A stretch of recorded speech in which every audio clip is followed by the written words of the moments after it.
প্রায় ৩ বছর পর ঘর থেকে বের হচ্ছেন রাজাবাবু। বিশাল আকৃতির এই রাজাবাবুর চলন বলনেই যেন বাদশাহী ভাব। নাম রাখছে রাজাবাবু, তাই রাজাবাবুর মতলই হয়েছে। শুধু চলাফেরাই নয়, তার খাবার দাবারেও রয়েছে রাজকীয় ভাব। তাই তার খাবারের তালিকায় ঘাস ছাড়াও রয়েছে বিভিন্ন ফলমূল। এগুলোকে ভালোভাবে ধুয়ে খাওয়াতে হয় রাজাবাবুকে।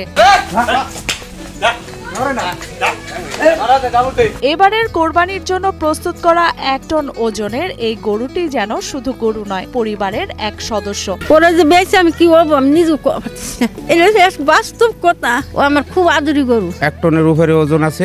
এখন হলো আমি বিক্রি করে দিব।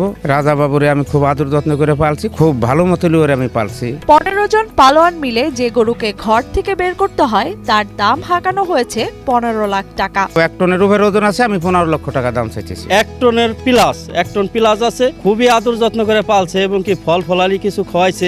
এইগুলা খাওয়াই এই গাভীটার গরুটারে বড় করা হয়েছে। ফরিদপুরের নগরকান্দা উপজেলার কেশবনগর গ্রামে জন্ম এই লাল টুকটুকে রাজাবাবুর। মাত্র কয়েক মাস বয়স থেকে আদু মোড়ল ও তার স্ত্রী ভালোবেসে নিজ সন্তানের মতো করে লালন পালন করতে থাকেন এই অস্ট্রেলিয়ান জাতের গরুটিকে।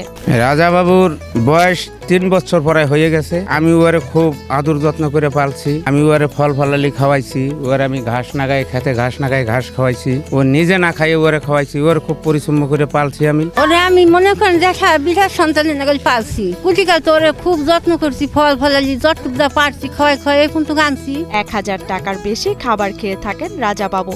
রাজকীয় সব খাবার প্রতিদিনই খেয়েই বড় হয়েছে এটি। আপেল, কমলা, আঙুর, কলা, গাজর এবং কাঁচা ঘাস, খড়, ভুসি সহ নানা দানাদার খাদ্য থাকে রাজাবাবুর তালিকায়। আমি কলা খাওয়াইছি, আপেল খাওয়াইছি, মালটা খাওয়াইছি, আঙ্গুর খাওয়াইছি। নিজে না খাই ওরে খাওয়াইছি, সবাসী কথা। ন্যাচারাল খাবার খাওয়াই গরু লালন পালন করছে না। বাড়তি কোনো ইঞ্জেকশন বা যে মোটা তাজার ইঞ্জেকশন বা এনাদার অন্যান্য কিছু এগুলো এই গরুর ব্যবহার করা হয় নাই।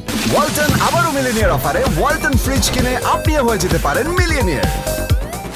ছোটবেলা থেকে অনেকটা শান্ত স্বভাবের ছিল রাজাবাবু, তাই কেউ কিনতে আসলেও বেচতে চাইতো না তারা। তবে আসছে কোরবানি ঈদে এটিকে বিক্রি করে দেওয়ার প্রস্তুতি নিচ্ছেন রাজাবাবুর মালিক। 10 জন আছে এই বাছুরটা কেনার জন্য। যখন হয়েছে 7 দিনের দিনে 1 লক্ষ টাকা দাম করছে, আদু ভাই কেছেন আমি 1 লক্ষ না 10 লক্ষ বিক্রি করবো না। তখন আমি এটা আস্তে আস্তে পালবো। নিজের সন্তানের মতো করে পালন করা এই রাজাবাবুকে বিক্রির কথা মনে করতেই যেন কেঁদে ফেলেন আদু মোড়লের স্ত্রী। এই রাজাবাবুকে বিক্রির কথা মনে করতেই যেন কেঁদে ফেলেন আদু মোড়লের স্ত্রী।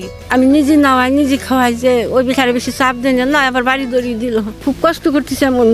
নিজে খাই না, ওর নিজে খাবে না, আমি না খাই ওর খেজমত করি। অনেক সভ্যশান্ত, ও কোনো বিরক্ত করে নাই, কাউতালি করে না। তবে বর্তমান বাজারে দ্রব্যমূল্যের ঊর্ধ্বগতির কারণে 1 টন ওজনের এই গরুটির খাবারের যোগান দিতে হিমশিম খেতে হচ্ছে আদু মোড়ল দম্পতির। তাই চান কোরবানির হাটে বিক্রি করতে। নিজে দেখছি ও না খায় আপেল কিনায়।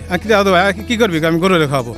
আপেল, আঙ্গুর, কলা এসব কিনা আছে আমার সামনে, ও জীবনে খায় নাই।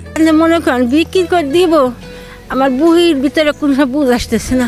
যে বাবুর আমি পালছি, বহুত মায়েরও খাইছি ওর খাবারের জন্য, বহুত কিছু করছি। আমি খুব কষ্ট করতেছি, আমি আমার কষ্টের কোনো নাই। এদিকে আদু মোড়লের এমন দানব আকৃতির এই গরুটি দেখতে প্রতিদিনই দূর দূরান্ত থেকে মানুষ ভিড় করছেন তার বাড়িতে।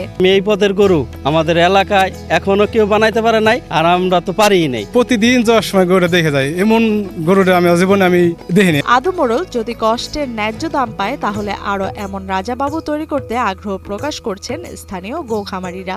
আমি যাদের বড় বড় খামার আছে তাদেরকে আমি অনুরোধ করব যে আপনারা এই গরুটা নেন, এবং কি আমরা যারা ছোট খামারি আছি তারা যেন উৎসাহ হয়, এবং কি এই গরু আরো অনেক মানুষ যেন লালন পালন করে।